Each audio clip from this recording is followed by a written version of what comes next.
Olá, meus amigos, uma excelente noite. Que nós possamos ter a consciência de que Deus está ao nosso lado, nos assistindo a todo momento, cuidando e zelando para o nosso bem-estar. Eu já gravei os vídeos do dia 10, do dia 11, agora estou na gravação do dia 12, porém os vídeos ainda não subiram no YouTube. Eu estou enfrentando um probleminha, mas logo vai ser resolvido. O importante é que os vídeos eles estão acontecendo. E é provável que suba todos aí de forma simultânea, mas está acontecendo da forma como é o nosso propósito. Todo dia a leitura de um capítulo do livro Uma Vida com um Propósito. Desenvolvendo amizade com Deus, esse é o título. Deus oferece a sua amizade ao justo. Provérbios 3, verso 32. Aproximem-se de Deus e Ele se aproximará de vocês. Você está tão perto de Deus quanto escolhe estar. A distância, quem determina é você. Deus, ele é onisciente, ele é onipresente. E ele está a todo lugar, a todo momento. Então, nesse exato momento, ele está aqui. Cabe eu me achegar ou eu me afastar. É você que determina, somos nós que determinamos essa distância do Criador. A exemplo do que ocorre com qualquer amizade, você deve se esforçar para desenvolver o relacionamento com Deus. Isso não acontecerá por acidente. É necessário desejar essa amizade e disponibilizar-lhe tempo e energia. Se deseja um vínculo mais profundo e íntimo com Deus, aprenda a compartilhar de forma honesta seus sentimentos, a ter confiança quando Ele lhe pedir para fazer algo, a se importar com aquilo que é importante para Ele e a desejar sua amizade mais do que qualquer outra coisa. Devo optar por ser sincero com Deus. O primeiro elemento fundamental de uma amizade mais profunda com Deus é ser absolutamente sincero sobre suas falhas e sobre seus sentimentos.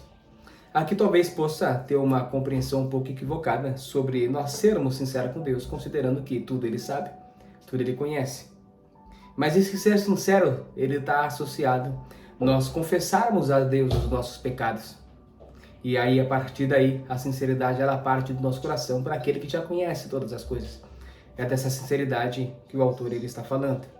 O Criador não espera que você seja perfeito, mas insiste em que seja absolutamente honesto. Nenhum dos amigos de Deus que aparece na Bíblia era perfeito. Se a perfeição fosse um requisito para a amizade com o Senhor, jamais poderíamos ser amigos dele. Felizmente, em virtude da graça de Deus, Jesus é ainda amigo de pecadores. Isso está em Mateus capítulo 11, verso 19. Na Bíblia, os amigos de Deus são sinceros a respeito do que sente, frequentemente reclamando, criticando, acusando e discutindo com o Criador. Deus, entretanto, não parece ficar aborrecido com a franqueza deles. Na verdade, até a incentiva. O Senhor permitiu que Abraão questionasse a respeito da destruição de Sodoma. Abraão importunou sobre o que seria necessário para poupar a cidade, negociando o número de 50 a 10 pessoas justas. Deus também escutou pacientemente de Davi as muitas acusações de injustiça, traição e abandono. Não destruiu Jeremias quando o profeta afirmou que o Senhor o havia enganado. Corajoso. Se diz sobre amizade, né? Tem um ditado popular que diz que o amigo, ele fala exatamente aquilo que você não quer ouvir. Eu tenho um exemplo muito claro na minha vida, onde eu levei um fato que ocorreu na minha vida por um primo meu, que cá entre nós é um amigo maravilhoso. E na minha expectativa era que ele me apoiasse, era que ele, de certa forma, me apoiasse, resumidamente. Porém, quando eu finalizei todo aquele assunto, ele virou para mim de uma forma bastante bruta. Me deu uma invertida tão grande que eu falei, eu não esperava isso de você. Na realidade, é justamente isso que um amigo faz. Nós temos a liberdade de falar o que nós queremos falar, o que nós sentimos de falar. E há uma consciência de que isso não é uma ofensa, porque a sinceridade está tratando de amizade, ela não pode ser uma ofensa. E, consequentemente, nós temos que ter a compreensão de que nós devemos ouvir correções que muitas das vezes nós não queremos ouvir. E isso é o que define um verdadeiro amigo. Por isso nós vemos aqui o autor declarando alguns fatos que aconteceram com esses amigos de Deus, onde eles questionaram, criticaram, de certa forma até se mostraram bravos com o Criador. E o Criador não levou em conta esse sentimento, porque não era um sentimento prepotente ou arrogante ou qualquer coisa nesse sentido. Era um sentimento sincero. E é isso que ele espera de nós, a sinceridade. Jó pôde expressar sua amargura durante a provação, e no final Deus o defendeu por ter sido sincero, e repreendeu os amigos de Jó por não agirem com sinceridade. Deus lhes disse: estou farto de vocês, pois não foram honestos comigo, nem no que disseram de mim a meu servo Jó. E meu servo Jó orará por vocês, e assim vou aceitar a oração de vocês. Jó 42, versos 7 ao 8. Em um estupendo exemplo de amizade sincera, Êxodo 33, verso 1 ao 17, Deus expressou sem reserva sua absoluta repugnância pela desobediência de Israel. Ele disse a Moisés que manteria a promessa de dar aos israelitas a terra prometida, mas não daria mais nenhum passo com eles no deserto. Deus estava aborrecido e disse a Moisés exatamente como se sentia. Moisés, falando como amigo de Deus, respondeu de forma igualmente sincera: tu me dizes, conduza este povo, mas não me deixes saber quem enviarás comigo. Se sou assim tão especial para ti, permite que eu tome conhecimento dos seus planos. Não te esqueças de que este é o meu povo, este é o teu povo, tua responsabilidade. O Eterno respondeu: minha presença irá com você. Eu me encarregarei da viagem até o fim. Moisés não concordou. Se tua presença não assumir a liderança aqui, cancela agora mesmo a viagem. De que outra forma se poderia saber quem estás comigo nisso? Comigo e com o teu povo? Quero saber, viajarás conosco ou não? De que outra forma saberemos que somos especiais, eu e teu povo, entre todos os povos da terra? O Eterno respondeu a Moisés: está bem. Será como você disse. Eu também farei isso, pois conheço muito bem, e você é especial para mim. Eu conheço você pelo nome. Êxodo 33, no verso 12 ao 17. Poderia Deus lidar com esse tipo de franqueza se ela partisse de você? Sem dúvida.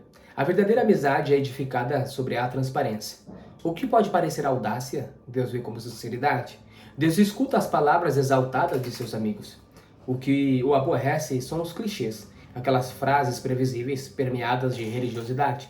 Para ser amigo de Deus, você deve ser sincero com ele e dividir seus verdadeiros sentimentos. Não o que você pensa que deve sentir ou dizer. Não o que você pensa que deve sentir ou dizer. Quem sabe você precise confessar alguma raiva ou ressentimento oculto em relação a Deus em certas áreas de sua vida, nas quais você se sentiu enganado ou decepcionado. Até que tenhamos amadurecido o suficiente para compreender que o Senhor usa todas as coisas para o nosso bem, abrigamos ressentimentos em relação a Ele por causa de nossa aparência, formação, orações não respondidas, mágoas do passado e outras coisas que mudaríamos se fôssemos Deus. As pessoas frequentemente ocultam por mágoas causadas por outras pessoas. Isso resulta no que William Books chama seu rompimento ou culto com Deus. A amargura é a maior de todas as barreiras para a amizade com Deus. Por que eu iria querer ser amigo de Deus? Se Ele permitiu isto? A amargura é a maior de todas as barreiras para a amizade com Deus. Por que eu iria querer ser amigo de Deus se Ele permitiu isto? O antídoto é claro. É perceber que o Senhor sempre age em nosso benefício. Mesmo quando sofremos e não conseguimos entender o que está acontecendo, livrar-se dos ressentimentos e revelar o que sentimos, porém são os primeiros passos para a cura. A exemplo do que faziam os amigos de Deus na Bíblia, diga a ele exatamente como você se sente. Reflita a respeito de Jó, que está escrito em Jó 7, do 17 a 21, Asaf, em Salmo 73, 13, em Jeremias 27, e Noemi, que está em Ruth 1, verso 20. Para nos instruir em sua honestidade sincera, Deus nos deu o livro de Salmos, um manual de adoração repleto de linguagem impetuosa, fúria, dúvidas, medos, ressentimentos e sofrimentos intensos, combinado com ação de graças, louvores e declarações de fé. Todas as emoções possíveis estão catalogadas em Salmos. Quando você lê as confissões emocionadas de Davi e de outros compositores, percebe que é assim que Deus quer que você o adore, sem reter absolutamente nada do que sente. Você pode orar como Davi: derramo diante dele as minhas queixas e conto-lhe todos os meus aborrecimentos. Estou totalmente abatido. Isso está em Salmos 142, verso 2 até o 3. É animador saber que todos os amigos íntimos de Deus, Moisés, Davi, Abraão, Jó e outros, defrontaram-se com dúvidas Em vez de mascarar seus receios com frases feitas, eles as expressaram sincera, aberta e publicamente. Exprimir as dúvidas pode ser o primeiro passo em direção ao nível seguinte, intimidade com Deus. Devo optar por obedecer a Deus pela fé. Isso é um subtítulo. Todas as vezes que você confia na sabedoria de Deus e faz tudo o que Ele diz, mesmo sem compreender sua amizade, com Ele se aprofunda. Todas as vezes que você confia na sabedoria de Deus e faz tudo o que Ele diz, mesmo sem compreender sua amizade com Ele se aprofunda. Mesmo sem compreender, vi a vírgula aqui no cantinho. Mesmo sem compreender, sua amizade com Ele se aprofunda. Normalmente, nós não consideramos a obediência uma característica da amizade.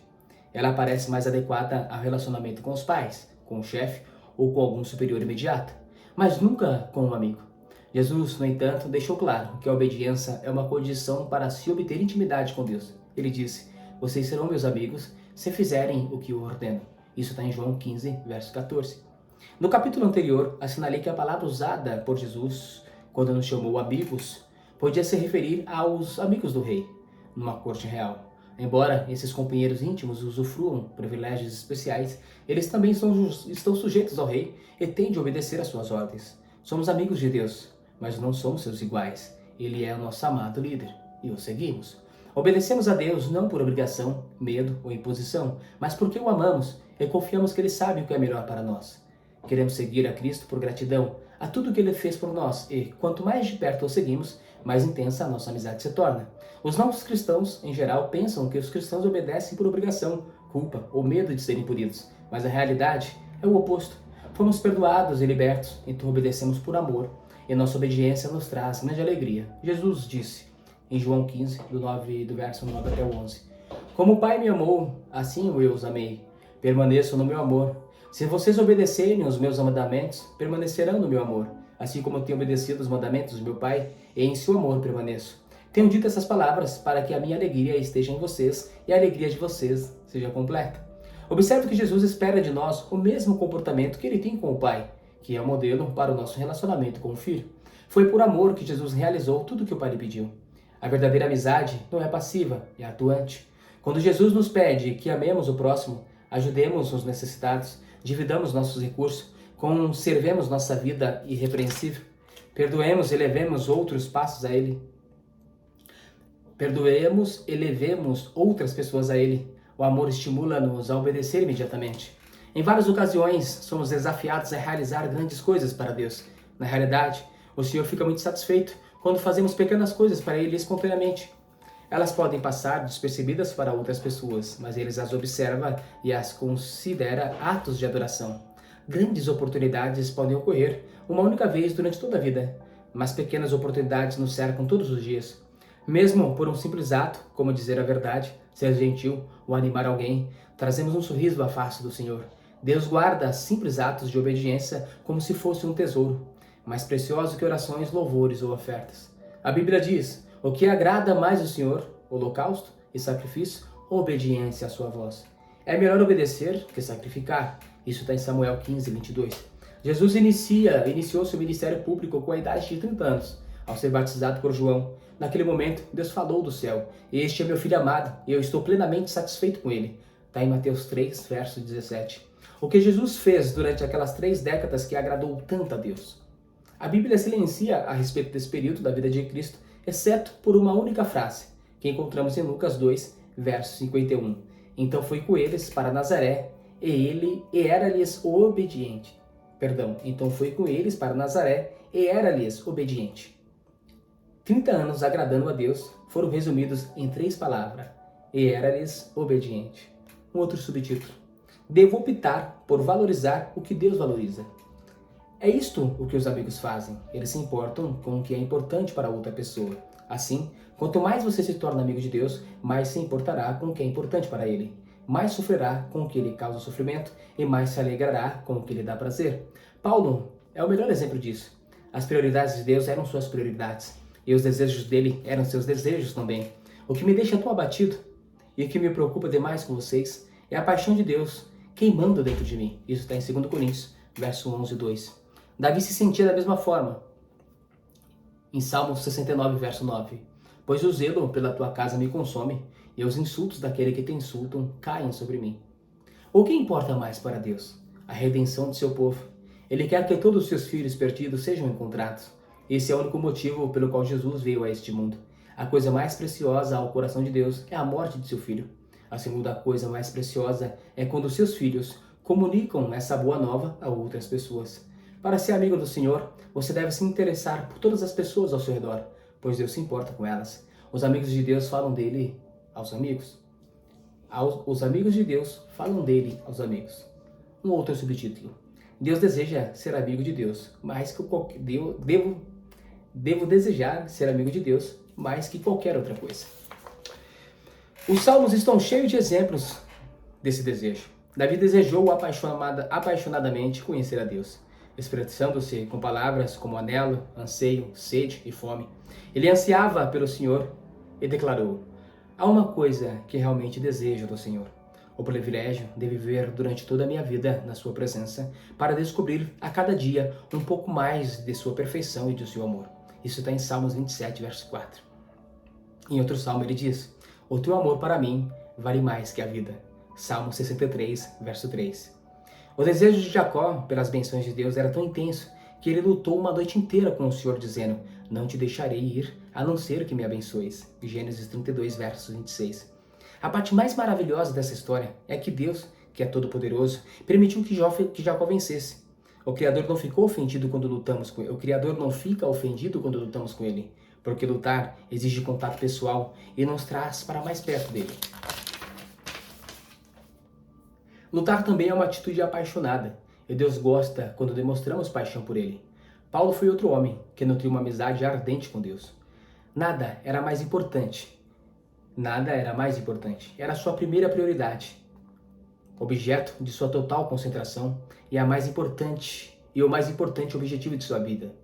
A Bíblia amplificada exprime toda a força da paixão de Paulo.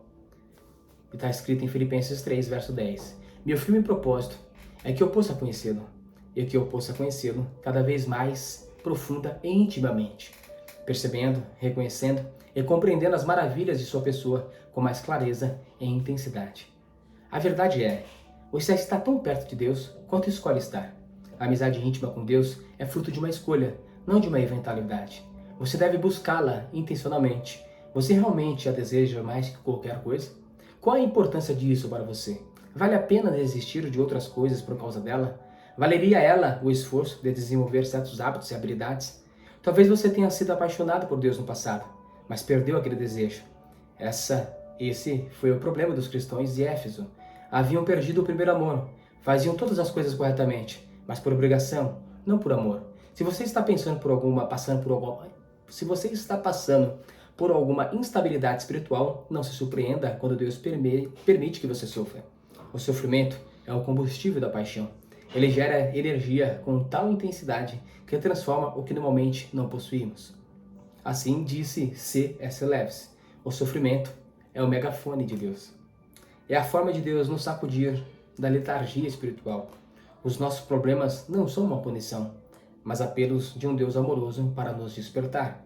O Senhor não está irritado com você, está irritado por você e fará o que for necessário para trazê-lo de volta à comunhão com Ele. Há, porém, um meio mais fácil de reacender a paixão por Deus.